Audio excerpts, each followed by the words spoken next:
নমস্কাৰ, আপোনালোক সকলোকে স্বাগতম জনাইছোঁ অসম ফিচাৰ ইউটিউব চেনেল। আশা কৰোঁ আপোনালোক সকলোৰে খবৰ ভাল।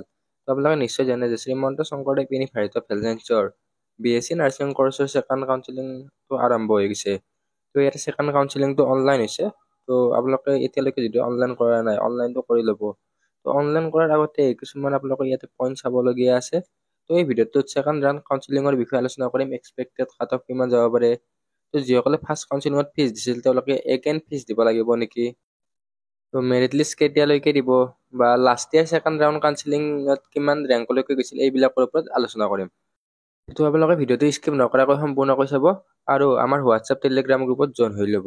লিংক ডেছক্ৰিপশ্যনত দিয়া থাকিব।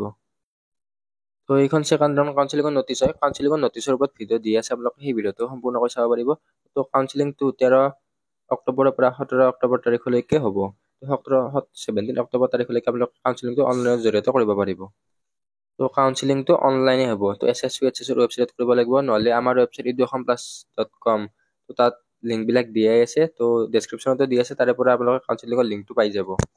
তো ডেছক্ৰিপশ্যনত কাউন্সিলিং লিংক বুলি দিয়া আছে, তাতে ক্লিক কৰাৰ পিছত এনেকুৱা ধৰণৰ ইণ্টাৰফেচ আহিব। তো তলৰ ফালে স্ক্ৰল ডাউন কৰিব লাগিব, ইয়াতে ডিটেইলছবিলাক দিয়াই আছে। তো 13 তাৰিখৰ পৰা 17 তাৰিখলৈকে হ'ব। হেল্পলাইন নম্বৰ দিয়া আছে। তো পেইড কাউন্সিলিং এইবিলাক দিয়া আছে। তো এণ্ট্ৰেন্স এক্সামটো কেতিয়া হৈছিল? 22 জুন তাৰিখে। তো আপোনালোকে কিবা সুধিব লগা থাকিলে ইনষ্টাগ্ৰামৰ জৰিয়তে সুধিব পাৰিব। ইনষ্টাগ্ৰামৰ লিংক ডেছক্ৰিপশ্যনত দিয়া আছে। তো এতিয়া লিংকবিলাকৰ বিষয়ে চাই ল'ম। তো অফিচিয়েল নটিচখনত লিংক দিয়া আছে। তো কাউন্সিলিঙৰ লিংক, তো ইয়াতে কাউন্সিলিঙৰ লিংকত আপোনালোকে ক্লিক কৰিলে কাউন্সিলিঙৰ লিংকটোলৈকে ৰিডাইৰেক্ট কৰি দিব। তো আপোনালোকে দেখিবলৈ গৈছে কাউন্সিলিঙৰ লিংকটোলৈকে এনেকৈ ৰিডাইৰেক্ট কৰি দিছে। তো কাউন্সিলিং কেনেকৈ কৰিব? আপোনালোকে ইয়াতে এপ্লিকেশ্যন নম্বৰটো আৰু পাছৱাৰ্ডটো দি ইয়াতে ডেট অফ বাৰ্থটো দি লগ ইন কৰি ল'ব। কিবা কাৰণত যদি আপোনালোকে পাছৱাৰ্ডটো পাহৰি যায় তেনেহ'লে ফৰগট পাছৱাৰ্ড কৰিব লাগিব। ফৰগট পাছৱাৰ্ড কেনেকৈ কৰিব? তো SSUHS ৱেবছাইটত এণ্ট্ৰেন্স এক্সামত গৈ ফৰগট পাছৱাৰ্ডটো কৰি ল'ব। তো আমাৰ ৱেবছাইটতো ফৰগট পাছৱাৰ্ডৰ এটা ছেকশ্যন দি দিম ইয়াতে। তো ইয়াতে চিট ভেকেণ্টৰ তলত ফৰগট পাছৱাৰ্ডটো আপোনালোকে অপশ্যনটো পাই যাব। তো এতিয়া চিট কিমান খালী আছে এইটো ইয়াতে দিয়া আছে। তো PDFটো ডাউনলোড কৰিবৰ কাৰণে চিট ভেকেণ্টৰ ক্লিক কৰিব লাগিব। তো GMCত 2টা চিট আছে। নেক্সট AMCত আছে 13টা চিট, শিলচৰত 9টা চিট, যোৰহাটত আছে 12টা চিট আৰু কোকৰাঝাৰত আছে 9টা চিট। তো টোটেল 45টা চিট খালী আছে। 45টা ইয়াতে আপোনালোকে চাব পাৰে। আৰু PWDৰ কাৰণে 9টা চিট খালী আছে। তো আপুনি এইবিলাক গম পালে, এতিয়া আমি কাট অফটো আলোচনা কৰিম। তো কাট অফটোৰ কাৰণে আপোনালোকক ডেছক্ৰিপশ্যনত লিংক দিয়া আছে, নহ'লে এই বস্তুতে ৰিলেটেড পষ্ট অপশ্যন এটা দিয়া আছে, expected SSUHS BSc nursing cut off. তো ইয়াতে ক্লিক কৰিলে হ'ব আৰু ডেছক্ৰিপশ্যনতো দিয়া আছে। তো এনেকৈ দিয়া আছে। তো টোটেল চিট 345টা থাকে, তাৰে এতিয়া 45টা নৰ্মেল চিট খালী আছে আৰু PWDৰ কাৰণে 9টা চিট খালী আছে। তো ফাৰ্ষ্ট ৰাউণ্ড কাউন্সিলিঙত কিমান কাট অফ গৈছিল ইয়াতে দিয়া আছে, আপোনালোকে চেক আউট কৰি ল'ব পাৰিব। নেক্সট ছেকেণ্ড ৰাউণ্ডত কিমান কাট অফ যাব পাৰে সেইটো দিয়া আছে। তো লাষ্ট ইয়াৰৰখিনি চাই লওঁ। তো লাষ্ট ইয়াৰ ছেকেণ্ড ৰাউণ্ড কাউন্সিলিঙত কিমান কাট অফ গৈছিল? তো 2024ত ছেকেণ্ড কাউন্সিলিঙত 172 আনৰিজাৰ্ভৰ কাট অফ গৈছিল লাষ্ট ৰেংক আৰু PWCৰ কাৰণে 345, তাৰপিছত OBCৰ কাৰণে 539, SCৰ কাৰণে 696, ST প্লেনৰ কাৰণে 811 আৰু ST হিলছৰ কাৰণে ছেকেণ্ড কাউন্সিলিঙত চিট নাছিল। কিন্তু পাছত চিট আহিছে আৰু থাৰ্ড ফ'ৰ্থত। কিন্তু থাৰ্ড ফ'ৰ্থ ৰাউণ্ড কাউন্সিলিঙত বেছি চিট খালী নাথাকে, 2টা বা 3টা বা 5টা 10টা এনেকৈ কম চিটৰ কাৰণে কাউন্সিলিং হয়। তো এইখিনিতে আপোনালোক জনাই দিওঁ যে আমাৰ ফালৰ পৰা এটা নতুন টুল লঞ্চ কৰা হৈছে। তো আপোনালোকে ইয়াতে PDF কনভাৰ্ট, তাৰপিছত MP3 মানে ইউটিউবৰ মিউজিক ডাউনলোড, তো PDF download, PDF merge, PDF compress, size সকলোবিলাক কৰিব পাৰিব।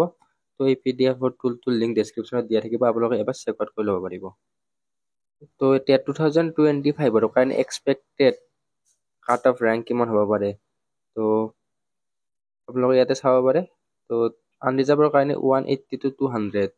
তো এইখিনি ছেকেণ্ড ৰাউণ্ডৰ এক্সপেক্টেড কাট অফ হ'ব পাৰে। তো EWSৰ কাৰণে 300ৰ পৰা 370, তাৰপিছত OBCৰ কাৰণে 620ৰ পৰা 680, নেক্সট SCৰ কাৰণে 800ৰ পৰা 900, তাৰপিছত ST প্লেনৰ কাৰণে 800ৰ পৰা 850, নেক্সট ST হিলছৰ কাৰণে 1500ৰ পৰা 1900লৈকে। তো এইখিনি এক্সপেক্টেড কাট অফ হ'ব পাৰে। তো ইয়াতে PWDৰ কাৰণে দিয়া নাই, PWDৰ ৰেংকটো বা চিট কেপাচিটিটো নিজৰ মানে কেটেগৰীৰ আণ্ডাৰতে দি দিয়ে। কেটেগৰী আণ্ডাৰত কিমান ফিজিকেলি হেণ্ডিকেপ এপ্লাই কৰিছে সেইটো ডিপেণ্ড কৰি দি দিয়ে। তো বহুতে কাউন্সিলিঙৰ ফিজ পে'মেণ্টৰ কথা সোধে, তো ফিজ পে'মেণ্টৰ কথাটো আপোনাক জনাই দিওঁ। তো আপোনালোকে ইয়াতে লগ ইন কৰাৰ আগতে বা পিছত তো কোনোবা এটাত কৰিলে হ'ব আৰু। তো পে'মেণ্ট লিংক এটা অপশ্যন দেখা পাইছে, payment link for reference from.